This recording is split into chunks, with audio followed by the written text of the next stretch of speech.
Love means never having to say you're sorry. The quote may be famous, but we here at Wellcast disagree. The ability to pluck up the courage to sincerely apologize is one of the most important skills you'll learn in life, and it especially becomes handy with the people you love. Of course, apologizing can be terrifying.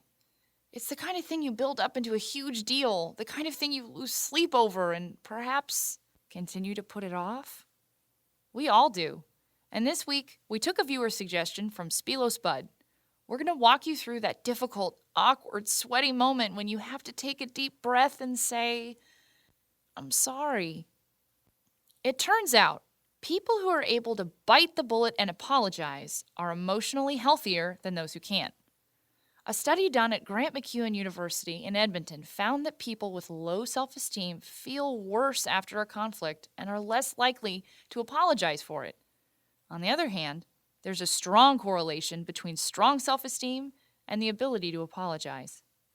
Here's one more thing. A University of Illinois study found that people who apologized tend to fare better financially than those who don't. Are you still putting it off? All right, but just remember what William Shakespeare said. Cowards die many times before their death. What old Will means here is putting off an apology is a lot more painful than actually apologizing. Let's get to our 4 steps. Pause and print this worksheet at watchwellcast.com.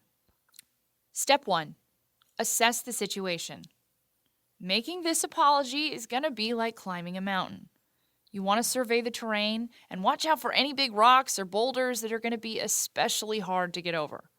So first, on your Wellcast worksheet, simply write down the whole story of whatever happened. For example, I came home late one evening after an exhausting day of work, and my roommate was eating my Doritos. I completely blew up at her. She then proceeded to weep for 2 hours. Step 2. Write out your game plan and stick to it. We're big fans of scripting out what we're going to say beforehand here at Wellcast.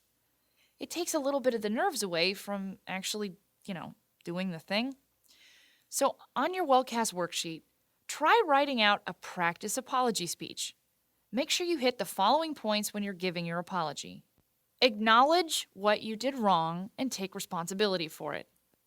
Hey, I shouldn't have flipped out. All right, that was a completely unfair and ridiculous response to you eating my Doritos. Say a genuine "I'm sorry" and don't temper it with any buts. This means none of this "I am sorry that you felt that way," or "Hey, I'm sorry, but you really need to respect my snack foods."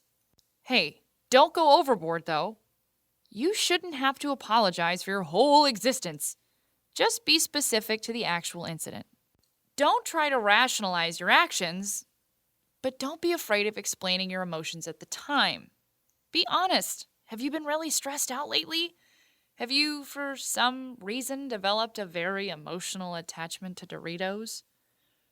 Okay, as long as you're not using these reasons as justification for your actions, honesty can't hurt. Step 3. An apology should be a conversation, not a monologue. Yeah, okay. I know I just told you to write down a script, but that can only take you so far. After you say what you've prepared, allow them to express their feelings and actually listen. You owe it to them. Step 4. Make amends. So, technically, the hard part's over, right? You've actually broken the ice and said what you've wanted to say. They've responded, but you don't want to fall into that category of talking the talk and not walking the walk. So, at the end of your worksheet, write down several ways that you're going to make an effort to change your actions for the better. Okay, let's recap, Wellcasters. Today you learned 4 steps to getting up the courage to actually give a sincere apology. You learned to assess the situation like a mountaineer. Write out your apology beforehand. Engage in a fruitful conversation with the person to whom you're apologizing, and you learned how to try to keep yourself from making the same mistake again. Tweet us at WatchWellcast, email us at watchwellcast@gmail.com, or leave a comment down below. We'll see you next time.